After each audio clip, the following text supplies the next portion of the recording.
Welcome to another program in our series, Freethinking Forum. I'm Bill Weir, the host and producer, and I'm so glad to have with me today Peggy Knapp. Peggy, welcome to the program. Well, thanks for having me. And you are the Director of Programs for the Freshwater Society. Correct. Where is that? Where our offices are in St. Paul. We have traditionally, historically been on Lake Minnetonka. Yes, I remember the Lake Minnetonka location some years ago. Probably most people don't know you've moved yet, have they? Well, we've moved, so. Good. What is the Freshwater Society? The Freshwater Society is a statewide environmental advocacy organization. Oh, statewide? Yep, we are a statewide organization. And our mission is to protect, preserve, and restore fresh waters. So That's a big order. Yeah, I know, especially in Minnesota when there's so much of it. Yeah, these 10,000 lakes. Yeah, 11,500 and some, yeah. Really? It's that much? Yeah. Well, that's a big responsibility. Yep. And so the Freshwater Society, historically it was founded as a research organization. So it was founded by a man named Dick Gray, who was very concerned about the quality of water in Lake Minnetonka. He raised a considerable amount of money and built a research institute on the banks of Lake Minnetonka that was affiliated with the University of Minnesota. The University of Minnesota gave consolidated the research back onto campus, and they gave the building back to the Freshwater Society. And so with that change, the society moved from becoming a research organization and generating original research to now becoming an advocacy organization that uses science to advocate for sound water policy. So what we do now is we do policy work and we do programs, and we work on two issues. We work on non-point pollution, and we work on the sustainability of groundwater. What's non-point? Excellent question. There are basically two kinds of water pollution. There's one kind called point source pollution, which means that the pollution comes from a point source. You can point to it, a pipe.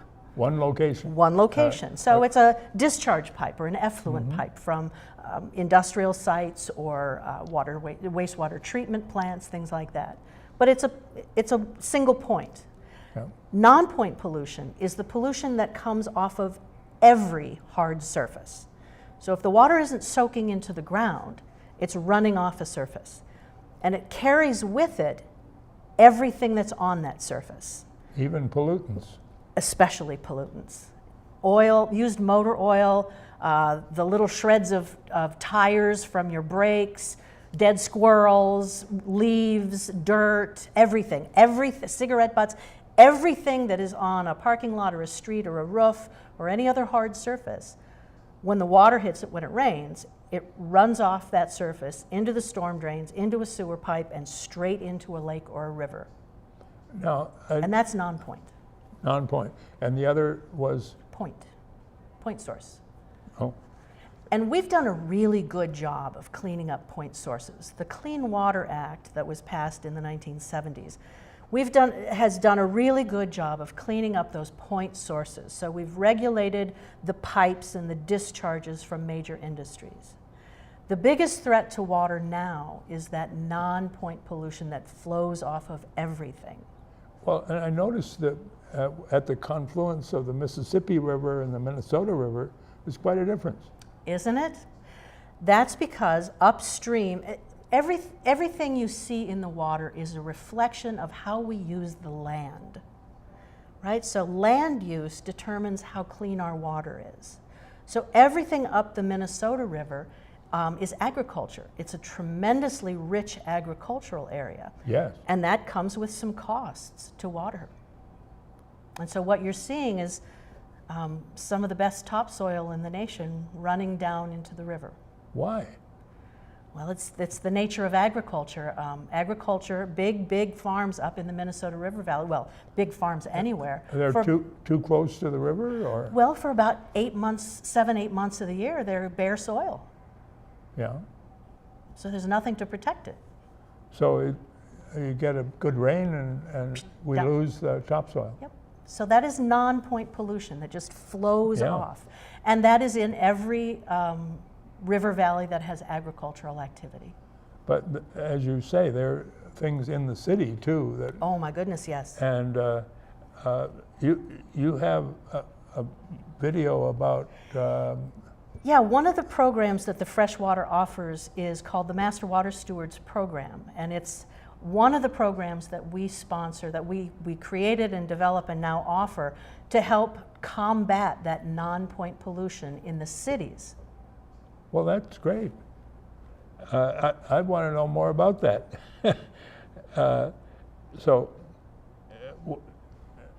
You've already told us why the water running into the storm drains are a problem. The motor oil and the Yeah. tires and And even leaves and grass clippings too. That's a Yeah. huge problem. And don't the cities have rules that you don't leave the grass and leaves where it will flow into the storm drain? Well, kinda, yeah. But when you mow your grass, you know, it just kind of flies everywhere. And when hundreds and thousands and tens of thousands of homeowners mow their grass and it just sort of flies into the sidewalk, and then when it rains it runs into the storm drains, we have a real problem with our lakes, our urban lakes, because of leaves and grass clippings.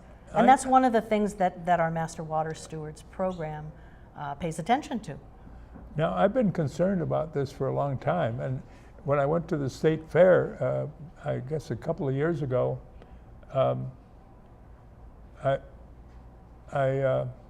let's watch the video. Oh, we have a video, yes. We've just had the rainiest summer in recent history. All that water has caused damage to streams, rivers, homes, and yards. We have so many friends that are dealing with water issues in their backyards, around their homes, And it was gushing out there, but it was all flowing back this way. and are really interested in finding out about ways they can try to solve it in a way that's good for the environment. It's a great time to be a master water steward. Master water stewards help homeowners soak more water into the ground Both of your sidewalks go the other way. You could have a big rain garden here. so it doesn't run off into streams, lakes, or your basement. And the urgent need is right here. Master water stewards are trained and certified community volunteers that help neighbors understand the challenge of keeping water clean. I learned about directing water to the proper places. And you can learn too. Apply to become a master water steward. Whenever someone comes to our backyard, we love to show them our rain gardens and how it really is not a complicated thing to do, but what a difference it can make. In Minnesota, water is who we are. Make a difference. Become a master water steward. Clean water starts with you. Yes. Cool, Clean huh? water starts with us. Yeah. So, as I was about to say, there was a state fair exhibit that included taking pictures of people with a kind of being a master water steward. Oh, a pretending- storm drain goalie. That's right. That's a fabulous program. Yeah. Yeah, I mean, there are so many programs here trying to get people to pay attention to the water that falls out of the sky and runs down the street and down that hole in the ground. It's a real problem here. Yeah. And so, what is the Master Water Stewards program? Why do we need a program like this? Yeah, why do we need a program like this? So, one thing that I think is really cool about the state of Minnesota is that all of the water in this state falls out of the sky or Yeah. fell out of the sky at some point. It No major river flows into and across this state. Yeah, it flows from many different directions. But it all starts here. Yeah, We're the headwaters of 3 major rivers the Mississippi and the Red River. and the Minnesota. And the So it Minnesota. starts here. So Minnesota is 100% entirely responsible for how clean the water is that leaves our state. Yes. So the Master Water Stewards program is a program that gets neighbors, people like you and me, involved in protecting that water. So there's so many things that people in neighborhoods, people who own property can do to keep the water where it falls. We want the water that falls out of the sky to stay where it lands. We don't want it to run off. Yeah, we need the water to grow the grass and the flowers and the And vegetables. yes, and every time water runs off down the street, it carries pollution directly into lakes and rivers. That doesn't, how do we stop that then? Well, that's the thing. The master water gardener? So what master water stewards learn about is how to keep it on that property. So it falls on your roof and then it rolls off your roof, right? And then it lands on the ground. If your lawn is compacted, it doesn't absorb that water, it runs off. Now, there are some tools that I've run across the lawn that make holes. Yes, you can aerate your lawn, and that's a really yeah. good thing to do with your turf. Yeah. The other things are, we want to use all kinds of different tools and practices to capture water, to soak it into the ground, and then to filter pollutants out. There are three things we have to be concerned about with stormwater or urban runoff. We have to be concerned about how much water is running off. We want to keep as much water out of the storm sewer system as possible. So we need it to soak into the ground. Yeah. So we have to be concerned about the amount, the volume. We also have to be concerned about how fast it runs off, because the faster it runs off, the faster it runs into lakes and rivers, and that's what causes flooding. Yeah. Right? So we want to slow it down. That means we have to capture it and hold it for a little while and slow it down and slowly release it into the lakes and rivers. And the third thing we need to do is make sure that we're improving the health of the water. We have to keep it clean. So we don't want it to run across the ground. We want it to soak into the ground where plants and the minerals in the ground can filter out those pollutants. So volume, rate, and quality are the three things we're concerned about. So what master water stewards learn to do is to help people who own homes and businesses capture it, slow it down, soak it in, and clean it up. And we do that with rain barrels and rain gardens and dry creek beds and diverting your downspouts so they soak into the garden instead of running off down your alley. There are dozens of things that a homeowner can do that are really small, simple things that improve water. So, is this program something like a master gardener or a master naturalist, or?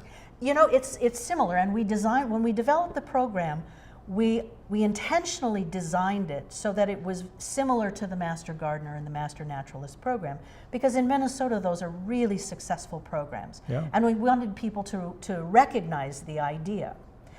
The main difference between the Master Gardener or the Master Naturalist program and the Master Water Stewards program is Master Gardeners and Master Naturalists' main job is to educate people, is to teach them about gardening and to teach them about the natural world. And they're great programs, and I love them. But the difference with Master Water Stewards is the main goal of the Master Water Stewards program is to do something about that water, is to take action, is to get involved, is to put projects in the ground that manage water. So it's much more focused on do. It's much more focused on taking action to protect water. And is the master gardener just in his own neighborhood, or? Master gardeners work. Master water steward. Master water stewards. I think, and we thought when we developed this program, that the most effective area you can work in is your own neighborhood. Yeah. If everybody starts working in their own neighborhood, where you have some relationships and some history in your neighborhood, that's where you can really get people motivated to do something differently in their yards to protect water. So we ask Master Water Stewards to start by working in their neighborhood and take advantage of those relationships. Now, we have some pictures you've got the, and this is online, isn't it? Yes, it's at masterwaterstewards.org. And again, it's a program offered by the Freshwater Society in partnership with watershed districts and watershed management organizations. So this was a really interesting day. We were learning about how you maintain rain gardens, because once you put them in, you have to take care of them. Yeah. And you have to learn how to do that. So we were having a class in how you take care of existing rain gardens so that they continue to function and soak all that water into the ground. Now this rain garden it's a beautiful rain garden. A lot of these plants are native to Minnesota. And what's unique about that and what's special about that is the roots of these plants go so deep that what they do is they actually create those very deep spaces for water to soak in. And so they act like sponges. They're just fabulous little gardens. So they help the water get soaked in. Yep. And they are especially deep-rooted, so that the roots go so deep and the water can soak way, way deep into the ground. In contrast to the Kentucky, what do you call them? Bluegrass. Bluegrass, it just goes a couple of inches. Exactly right. The deeper the roots, the more space you create for water to soak in. Good. And that also replenishes the aquifer, doesn't it? It can. It takes. If it soaks down that far. It takes a long, long time to refresh the aquifers, but it helps. Every bit of it helps. The main benefit of a rain garden with native plants is that it soaks water in deeply enough, and then the roots of the plants are down there so deep that it filters out the pollutants. A lot of the pollutants, see, this is where it gets really confusing, because I'm calling them pollutants, but what they are actually is food for plants. Oh. Nitrogen and phosphorus, right? You remember your chemical table of elements, right? Nitrogen and You phosphorus. call those pollutants? I call them pollutants. Those are two of the things. They are when they get in the water. Exactly right, because they're food. So what happens is, when we used to live in forests, about 75% of the water that fell out of the sky would soak into the ground. Very little of it ran off. Now when we live in fully developed cities, only about 25% of the water soaks in, if even that. That's a big difference. Yes, and the rest of it runs off. So you get leaves and grass clippings. Well, leaves are natural, right? Yeah. They've always fallen into lakes, right? Well, there's trees around lakes. They fall into the lakes. Oh yeah. They're food for the lake and the animals and the plants that live in the lake. But when we created storm sewer systems, now we take all those leaves and grass clippings from a huge area, square miles, and we send it all through pipes into one lake. That's too much food. Overloading the food in the lake. Exactly right. So by the summer, when you see lakes turn green with algae, that's a sick, fat lake. We fed it too much and it got sick. I've never heard of a fat lake before. Well, we have sick, fat lakes. We need to put them on a diet. Yeah, reduce the food in the that really pollutes their fertilizer. And oh yeah, and then you send all the fertilizer down there, and you send all the lawn chemicals down there. Just think of everything that's going into our rivers and lakes that was not supposed to go there. Yeah. Now we've got about 10 minutes left, and I think I heard you say something about the watershed districts. Yes. Tell me more. How many in Minnesota? Well, I wish I knew. I think there are, well, I'm not even going to guess because I'm going to be wrong. But what I can tell you, here's your little history lesson, is that Minnesota is the only state in the country that has watershed districts. They are a local government unit, yes. In 1955, the state of Minnesota voted to add a layer of government on top of cities and counties and states and federals. Because the water is so valuable. Because we have so much water. And we couldn't manage it because if you look at some of the lakes, half of a lake will be in one city and half will be in another city. Well, what if those two cities manage water differently? How are you going to work on that lake? You need a watershed district. Exactly right. So watershed districts follow water boundaries, hydrologic boundaries. So we are in the Mississippi Watershed Management Organization. And their job, that's one of them. That's one of them, yes. Yeah. And their job is to manage water, Yeah. keep it healthy, to reduce the amount of runoff from urban streets. And as part of their job, they work with master water stewards. They're just getting involved this year. This is a really new program. And they offer financial support. Do they go to your do the master water steward students go to your place?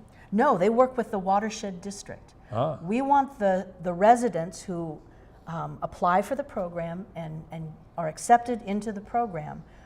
The Freshwater Society runs the teaching of the program, but the stewards, the master water stewards themselves, work with the watershed district or the watershed management organization, because those are the people who are directly responsible for managing water in that geographic area. yeah, I see the boundary laid out here. Yep.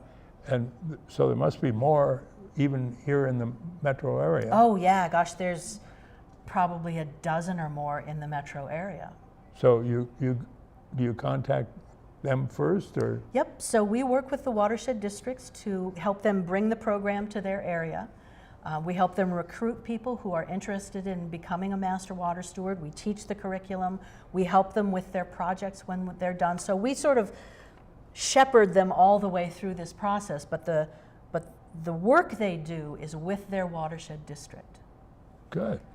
And one of the and I do want to let people know that one of the programs that watershed districts offer is a grant program, is a small Yeah. grant program. Yeah, I've seen this brochure about stewardship fund grants, and I spoke with Tammy Schmidt over at the Mississippi Watershed Management Organization, It's a mouthful. and she was telling us that they've given out mini grants as much as $3,000 That's right. to, once you got an idea for how to improve the situation, Yep. you can apply for a grant, some as low as $800. Yep. And so the projects that they want homeowners and business owners to install on their property, they cost money. You know, Yeah. there's Sure. a cost associated with that. And so the Watershed Management Organization asks residents or business owners to pair up with a nonprofit or a local business association or a neighborhood group. And you can write a grant to put a water project on your property, and the Watershed Management Organization will help you with the cost of that. That's great. And I see that even schools and faith-based organizations can apply too. Yep, the Master Water Stewards work with a lot of schools and a lot of churches. You know, churches generally have pretty large properties and big Yeah. roofs and big buildings. So they generate a lot of water in a rainstorm. Yeah. So we've worked with a lot of churches, and there's just some great stories about some of the churches that we've worked with. Yeah. They're so Well, involved and so, Yeah. so interested in this. So, but there are also bigger grants, planning grants, action grants. Yep, so depending on the size of your project and the effectiveness of your project, you can get a pot of money. I think it's up to $10,000 for a planning grant to figure out how to change your property so that more water soaks into the ground. This would be a larger property, Yep. I take it. Yep. So schools sometimes get those, churches sometimes get those for those large-scale projects. Now, giving money away to nonprofit organizations and churches, and how does that fit with, is that a proper role of government? Well, I don't work for government, so I'm going to go out on a limb here, and this is just my opinion. So watershed management organizations and watershed districts are terribly concerned about the responsible use of public money. It's in the marrow of their bones to be concerned about it. But the issue is, the challenge is, water that runs across urban landscapes is everybody's problem. And there is a federal law, the Clean Water Act, that says cities must manage that water. They have to get a permit from the Pollution Control Agency to have storm sewers. And to fulfill the conditions of that permit, they have to manage that water. And so it is the role of government, mandated by a federal law. Well, thank you for explaining that.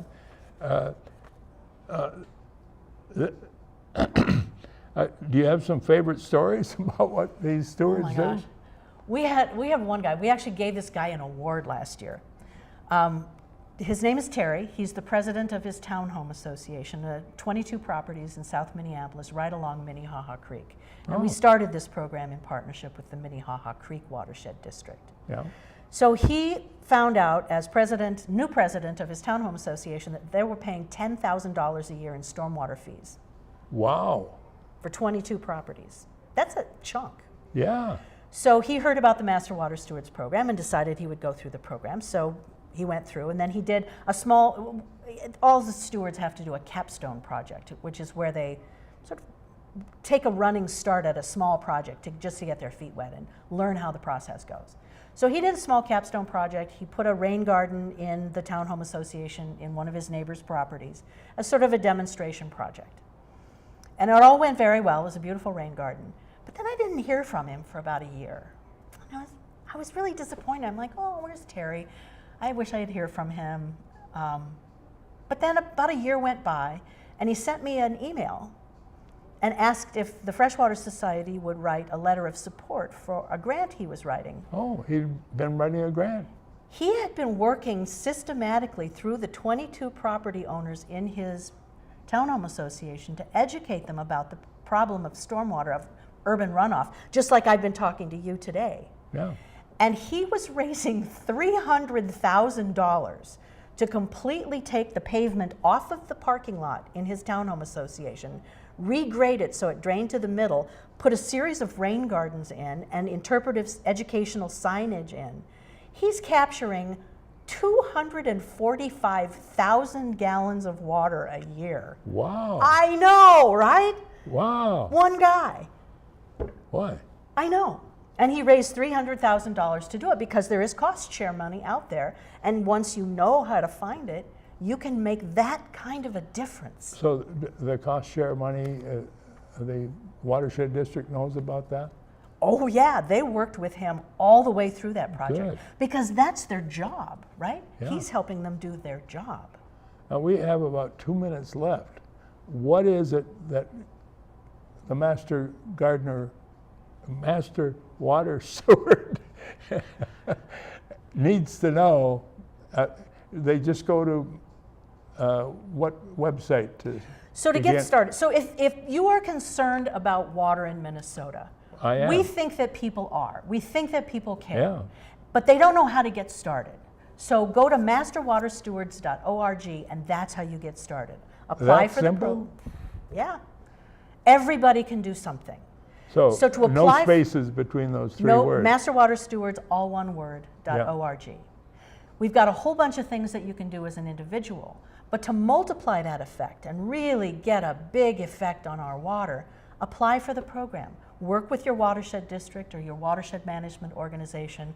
Apply for the program. We'll start up in October of 2016. We'll be starting another round of training. And if people are seeing this after that date, of course, there are other times when they coming up. If it's after October, contact the Freshwater Society at freshwater.org, and we'll get you started.